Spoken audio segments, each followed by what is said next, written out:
नमस्कार दोस्तों, एक बार फिर से स्वागत है आपका मेरे चैनल वेल्थ क्रिएटर पे। तो आज हम दोस्तों एक और एसएमई कैटेगरी के आईपीओ की डिस्कशन करेंगे। एसएमई सेक्टर को तो आप जानते हैं। एसएमई सेक्टर के आईपीओ वो होते हैं जो small and medium enterprises IPO होते हैं, तो उसके बारे में डिटेल जानेंगे एक आईपीओ के साथ। ये company basically entertainment marketing, content marketing पे, एडवर्टाइजमेंट पे, टेक्नोलॉजी पे काम करती है।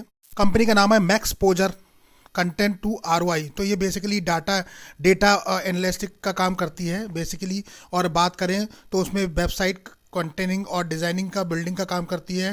ट्रांसलेशन का काम करती है, जो ट्रांसलेशन होती है, वीडियो एंड शूट्स का काम करती है। सोशल मीडिया पे जो मार्केटिंग होती है उसका काम करती है। टैबलेट मोबाइल एप्लीकेशन पे काम करती है। इन फ्लाइट पे काम करती है। मेटा डेटा पे काम करती है।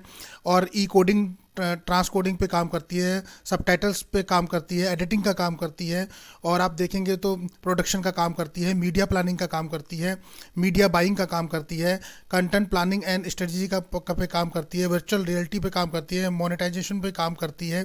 तो इस टाइप से ये कंपनी का जो है काफ़ी ब्रॉड नेटवर्क फैला है। तो आज हम जानेंगे मैक्सपोजर जो लिमिटेड है कंपनी, उसका फाइनेंशियल फंडामेंटल कैसा है, कितना स्ट्रांग है, और जो आईपीओ की डिमांड क्या है, जीएमपी मार्केट में कितना डिमांड बना हुआ है, हमें अप्लाई करना चाहिए, अवॉइड, ये सब करेंगे। पर उससे पहले वीडियो को लाइक से सब्सक्राइब करना बिल्कुल ना भूलिए।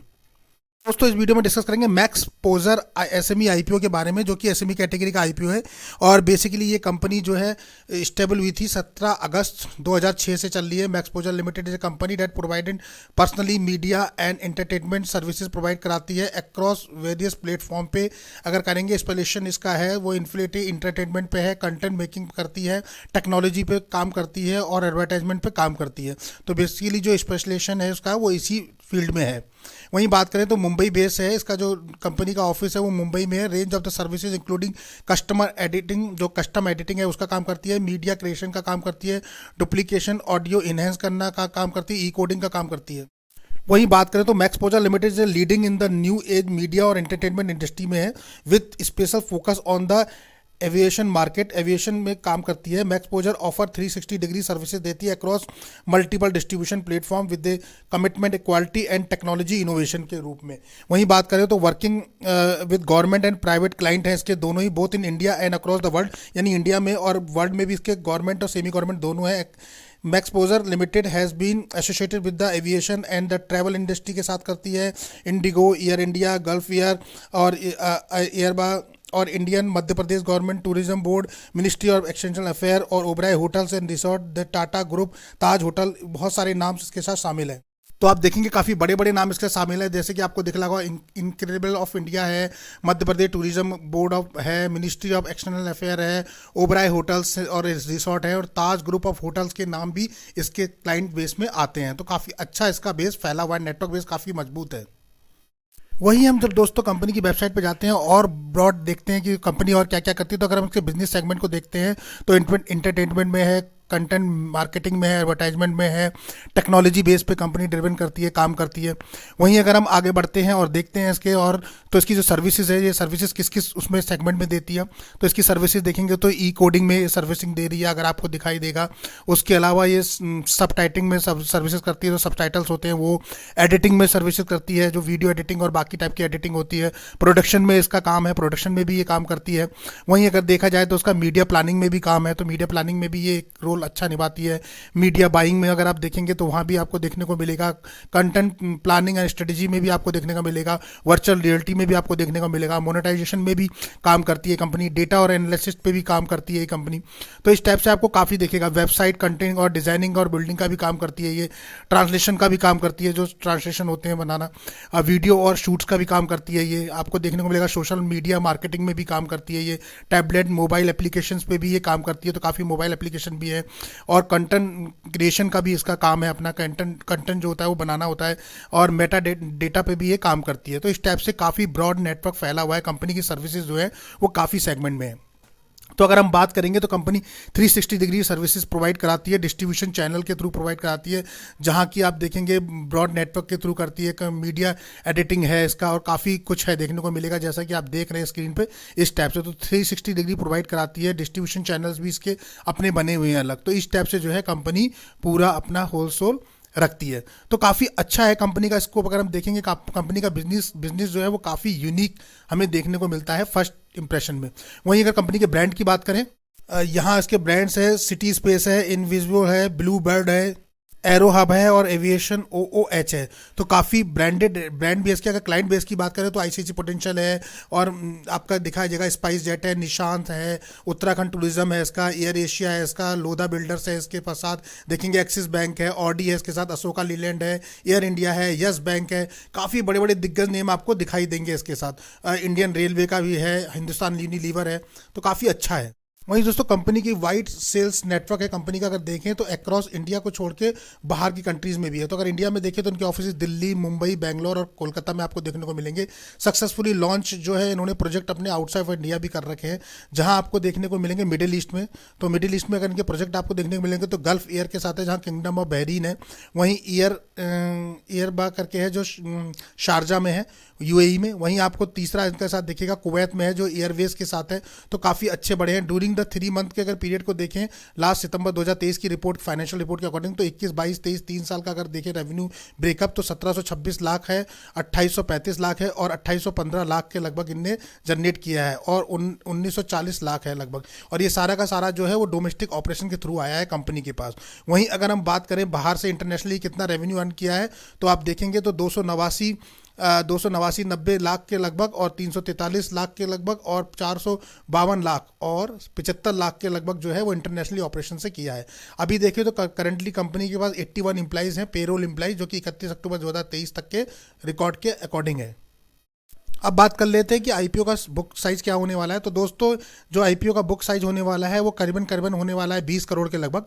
तो पूरा इशू साइज जो है इसका वो 20 करोड़ के लगभग का है। और सबसे अच्छी बात है कि पूरा का पूरा फ्रेश इशू है, तो आपको पूरा फ्रेश इशू देखने को मिलेगा। और 61.4 लाख शेयर कंपनी ऑफर कर रही है, जो कि पूरा फुल फ्रेश इशू है, इसमें कोई भी OFS नहीं है। और करीबन ये 20 यानी कि 20 करोड़ 26 लाख के लगभग का ये इशू है, नो OFS है इसमें। तो काफ़ी अच्छा है, ये स्ट्रांग होता है और इन्वेस्टर के लिए काफ़ी स्ट्रांग पॉइंट होता है। वही IPO की डेट की बात करें तो 15 जनवरी को ओपन होगा और 17 जनवरी को ये क्लोज हो जाएगा। लिस्टिंग डेट अभी यहाँ दी नहीं है। फेस वैल्यू की बात करते हैं तो 10 रुपये पर शेयर रखी गई है। प्राइस बैंड जो शेयर का रखा गया है वो 31 रुपये से 33 रुपये पर शेयर है। लॉट साइज की अगर हम बात करें तो 4000 शेयर का लॉट होने जा रहा है दोस्तों। वहीं टोटल इशू साइज जो है वो 20 करोड़ के लगभग का है, 20.26 लाख करोड़, और टोटल पूरा का पूरा फ्रेश इशू है। और इसकी लिस्टिंग आपको NSE SME पे देखने को मिलेगी। वहीं अब लॉट साइज की बात कर लेते हो तो 4000 शेयर का एक लॉट होने जा रहा है। रिटेल कैटेगरी में आप इन IPO में केवल एक ही लॉट अप्लाई कर सकते हैं, मिनिमम और मैक्सिमम वही 4000 शेयर मिलेंगे, 1,32,000 पे करना है। HNI कैटेगरी में मैक्सिमम 2 लॉट अप्लाई कर सकते हैं, 8,000 रुपये, 8,000 शेयर मिलेंगे, 2,64,000 रुपये पे करना है। कंपनी के होल्डिंग पैटर्न की बात करते हैं कि होल्डिंग कैसी है कंपनी की। तो अगर देखें तो मैक्स पोजर की जो आपको प्रोमोटर होल्डिंग दिख रही है वो प्रकाश जौहरी जी के पास और श्वेता जौहरी जी के पास है। और प्री होल्डिंग जो है वो 84.35 है, और पोस्ट इस IPO के आने के बाद 61.58 रह जाएगी। तो तकरीबन 23% का डायल्यूशन होगा इस IPO के थ्रू। और 84.35 है तो इसका मतलब पहले भी इन्होंने 14-15% डायल्यूट किया हुआ है, अन्य किसी के साथ किया होगा तो मुझे लगता है। पर यहाँ जो डायल्यूशन हो रहा है वो तकरीबन 23% के लगभग हो रहा है इस IPO के माध्यम से। अब फाइनेंशियल स्टेटमेंट की बात करते हैं दोस्तों। फाइनेंशियल स्टेटमेंट बहुत ही इंपॉर्टेंट चीज़ है। देखेंगे फाइनेंशियली फंडामेंटली कंपनी प्रॉफिट में है, लॉस में है, और फाइनेंशियली कैसे स्टैंड कर रही है वो सब एनालिसिस करेंगे। और सबसे पहले जानते हैं कि कंपनी के फंडामेंटल्स कैसे बोलते हैं। तो अगर हम देखें दोस्तों तो रेवेन्यू जो है इंक्रीज हुआ है कंपनी का 1%, यानी कि बहुत अच्छा परफॉर्म नहीं किया रेवेन्यू ने। और प्रॉफिट आफ्टर टैक्स की बात करें नहीं पैट की, तो वो 1162 के लगभग है, यानी कि काफ़ी 1162% के लगभग प्रॉफिट गेन हुआ है।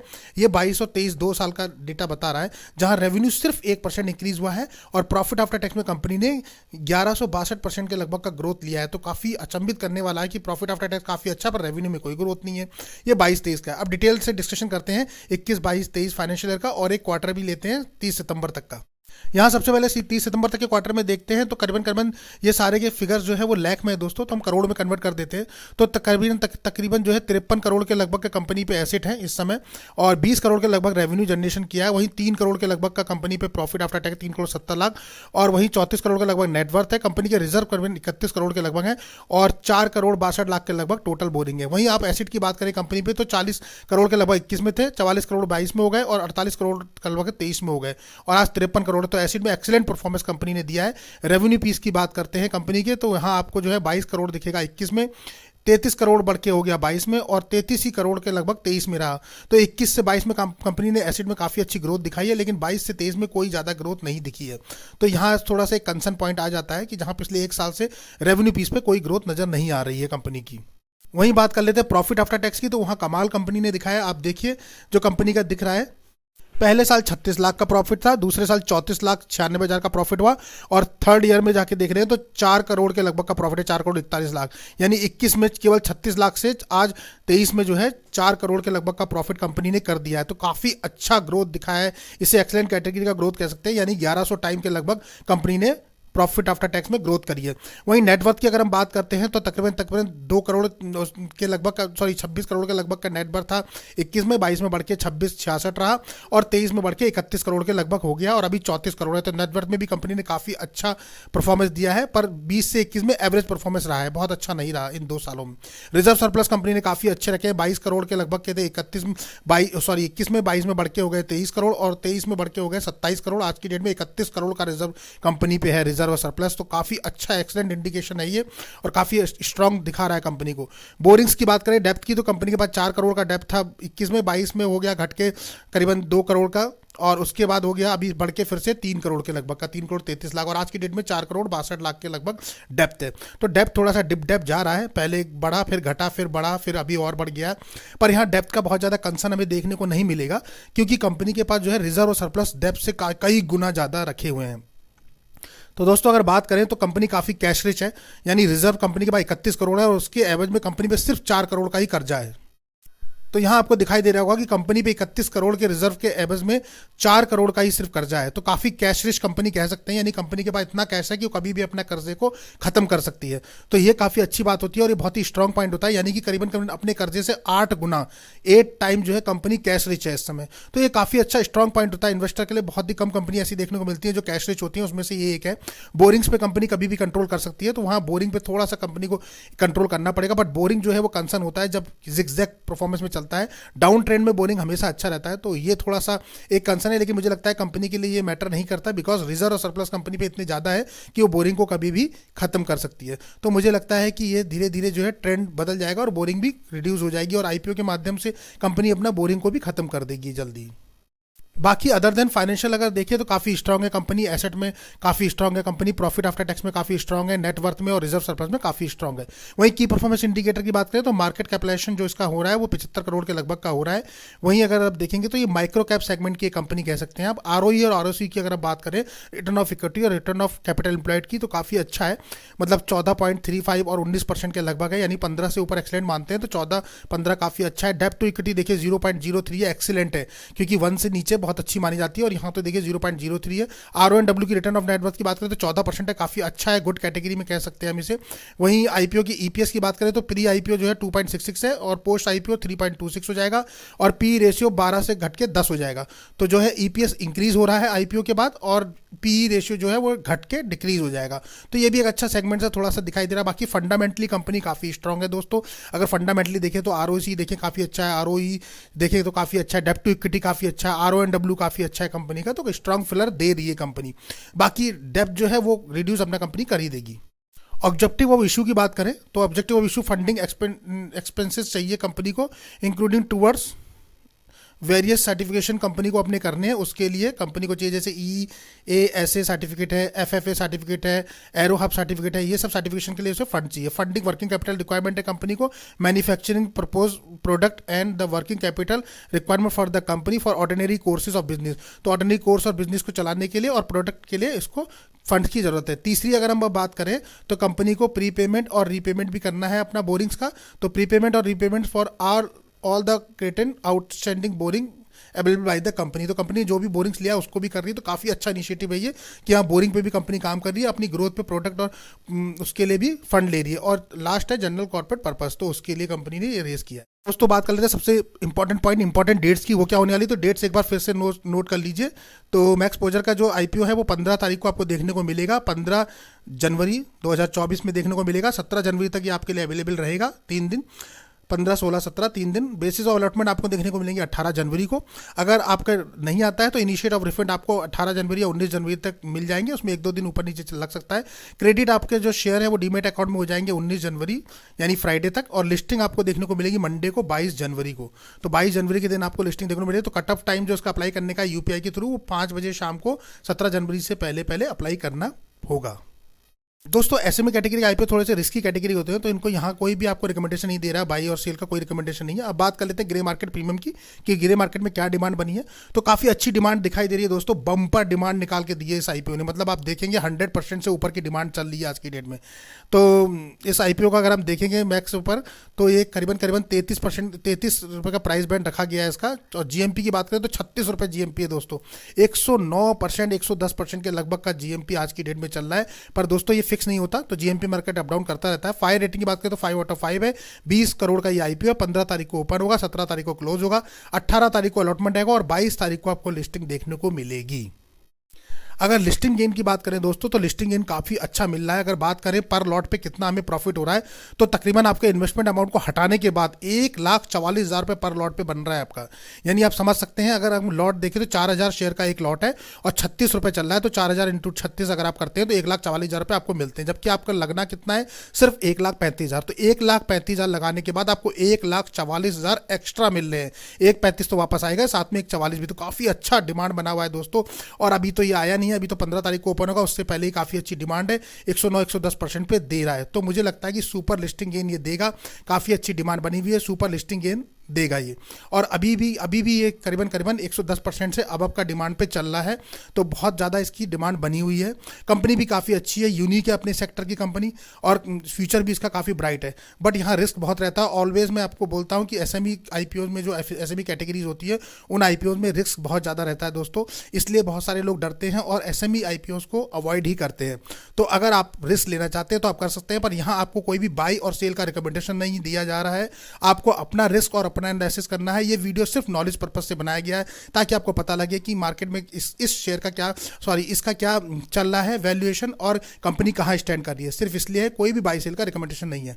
सो ये सिर्फ आपकी चॉइस है, only depend up to you कि आप इसमें बाई करना चाहते हैं नहीं। पर बट देखें तो कंपनी के फाइनेंशियल बहुत अच्छे हैं, कंपनी फंडामेंटली काफ़ी स्ट्रांग है, और डिमांड भी जीएमपी मार्केट में काफ़ी अच्छी बनी हुई है। जो हमारा क्राइटेरिया बोलता है 60%, उससे ऊपर ही चल रहा है। काफ़ी अच्छा है, 110 के लगभग तो आज की डेट में ही है। तो काफ़ी अच्छा, लेकिन मार्केट का कोई भरोसा नहीं है दोस्तों, क्योंकि मार्केट अगर अप डाउन जरा सा भी जाता है तो जीएमपी मार्केट में भी बहुत अच्छी गिरावट आ जाती है। दोस्तों अगर आपको हमारा वीडियो पसंद आए, वीडियो को लाइक शेयर और सब्सक्राइब करना बिल्कुल ना भूलें। मिलते हैं नेक्स्ट वीडियो में।